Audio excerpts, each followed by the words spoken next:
রাধে রাধে। খগরাজার বংশ ধ্বংসের কথা আমরা জানলাম। এবার জানবো কিছু ধর্মবিরুদ্ধ আচরণকারীদের অবিশ্বাসরূপ প্রশ্ন এবং তার উত্তর। সগর রাজার 60,000 সন্তান, এটা কি রূপে সম্ভব? আমাদের শাস্ত্র যুক্তি দিয়ে বলছেন, ধরে নাও 60,000 জ্ঞাতি বন্ধু, অথবা 60,000 আত্মীয় বন্ধু, অথবা 60,000 প্রজাগণ। তাহলে প্রজাগণ কি করে সন্তান হতে পারে? বলছেন আমাদের শাস্ত্র, প্রজাগণ সবসময়ের জন্যই সম্রাট এবং সম্রাজ্ঞীর সন্তান সদৃশ।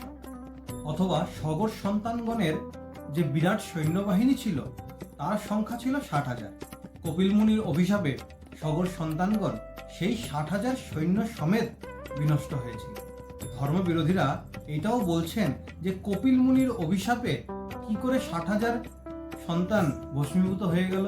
তিনি তো একজন সাধু, তিনি তো একজন ঋষিমুনি, তিনার এরূপ প্রভাব কি করে হলো? অষ্টবিধ যোগ বিভূতিশালী কপিল মুনির অভিশাপে 60,000 সন্তান অথবা প্রজা অথবা সৈন্য তাদের বিনষ্ট হওয়া কোনো অসম্ভব ব্যাপার নয়।